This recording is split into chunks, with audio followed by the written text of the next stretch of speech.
Hi guys, so after I did my latex haul video, which has just sort of exploded, I say exploded, it's got a couple of thousand views so far, maybe like 5,000, but it's only been a couple of weeks and that's really big for how big my channel is right now, or rather, how small my channel is.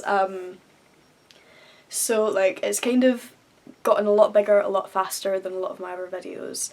And I got a lot of questions, mainly to do with where I got all of my latex, even though I said it in the video where I got everything. But one of the other main questions I got was, how did I start getting into latex and fetish modelling? And I figured today I would try to answer that. I will be doing a Q&A after I film this video, and basically when I was looking over the questions, this question kind of needed a video all on its own. So I just wanted to kind of discuss that with you today. So a couple of little clarifications before I start. This video is not going to be about how to get into modelling or alternative modelling. It's not going to be tips and tricks for you guys, really. It's going to be more me telling you how I got into it, and then hopefully that might help you. But so it's a kind of slightly different feel. It's going to be more my experience, so it might not help you, it might help you, but I don't know, obviously. I can't read minds or predict the future. Second clarification, when I say that I do latex and fetish modelling, that does not mean that I do porn. That does not mean that I get naked in photographs. That does not mean that that is what I do. I don't do stuff like that. That might change in the future. I am not completely closed to that. I don't see it happening. I don't think it's for me, but I'm not going to leave that door completely 100% closed, just in case I do end up doing it and then people are like, oh, you said you'd never do it. But yeah, I kind of like where I am right now. I like the levels that I'm working at, so I don't really see that getting like any higher levels anytime soon. So when I started alternative modelling, perhaps, I think it's coming up to 3.5 years now, I didn't think in my wildest dreams, first of all, that I'd still be doing it. I didn't think I'd be in magazines. I didn't think I would be doing nearly as well as I'm doing right now. I also didn't think that I would be doing a lot of latex and fetish modelling. That wasn't something that I thought I'd ever do. I thought, you know, I'd do it for a while, it would be a hobby, and I'd just do fashion. I wouldn't like go into lingerie or anything like that. How things have changed. So what basically happened was, maybe 1.5 years ago, I kind of started associating with other models and photographers that shot latex. I started to like get to know other people in the industry. For those who don't know, the alternative modelling industry in Scotland is not large. Where I am right now, I work with pretty much the majority of the best alternative photographers and models in Scotland. There's not a lot of us.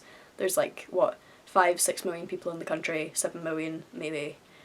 There ain't a lot. I know most of the people, and so I started getting to know these models in person. I guess one of the main ones would be Tracy Fell. She's another model that I'm friends with. And then models that I haven't had the good fortune to meet yet, like Danny Devine and Shelley D'Inferno, Starfucked, Latex Lucy, all these sorts of people I started finding out about, and I was just sort of like, oh my god, this is so cool. Like, they look so amazing. Latex is so flattering on camera if you do it right, like, it really is. And I was always like, oh, I'll never do that, like, latex is expensive and no one will want to shoot me wearing that. And what happened was, a couple of months after that, I ended up doing a shoot with a guy that I've worked with now twice. He actually came up from England to do a series of photo shoots up by Loch Lomond. I went and I brought a lot of kind of fashion outfits, and he brought a lot of outfits as well. Like, not in a seedy way, like he didn't bring a whole load of like seedy ass outfits, but like he brought like some outfits, and there just happened to be a couple of latex outfits, like latex tops and skirts.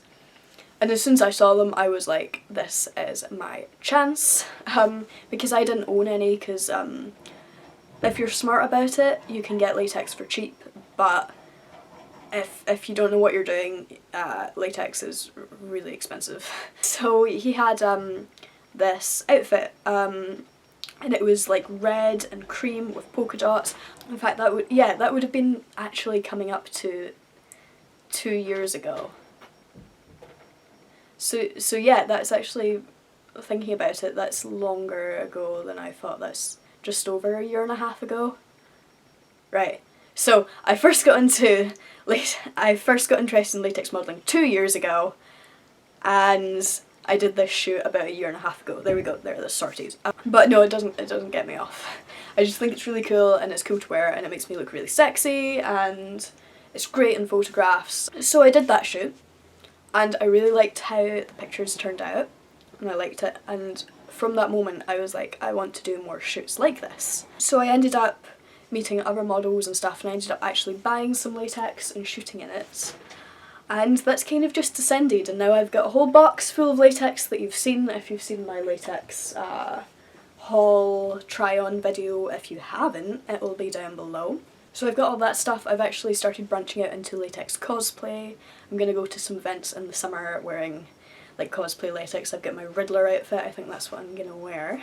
As far as the fetish modelling stuff goes, what I do is not very extreme. Basically I just get the opportunity for some photo shoots to kind of be like a mistress and be like all sexy and dominating, wearing like leather and latex and stuff. The studio that I work out of a lot, it's like the Twisted Agency HQ now, it's called Steel Studios in Glasgow. They have a room that is like a little dungeon room, and they have like all of that stuff. So a lot of my kind of dungeony, fetishy type stuff is actually done in there. And so a couple of shoots I've just been like wearing pentagram harnesses and being all like dominating with like paddles and whips and stuff. But nothing like extreme, nothing showing off, like basically nothing higher than lingerie level. I'm not really into going beyond that because I can't use the images for anything. I can't share them on Facebook or Instagram. They don't do anything for me right now, so I don't really do them. But yeah, basically, long story short, I just had the opportunity to do some fetishy type shoots. I went for it. I was really scared, but I went for it. I had a really fun time. It was with photographers that worked with the agency, so it was all like above board and amazing. It was a studio that I work with all the time now, and yeah, it was really fun. I hope this kind of helped you. I hope my story kind of cleared some things up as to how I got into it. I don't know how it'll help you, but I hope you at least found it interesting. Let me know if you want any more kind of modelling related advice or anything. I'm hoping to do a video really soon about how I got into my agency and basically like formally announcing that I got agency signed, even though I'm announcing it here.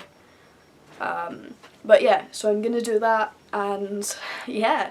Also let me know if you want any kind of, I know they're overdone, but story time like videos about any bad experiences I've had with photographers. I've had a couple and they're all pretty bad, so if you'd like to hear about that, because I don't want to do it if people don't want to hear about it, just let me know. I'll see you guys again really soon. Bye bye.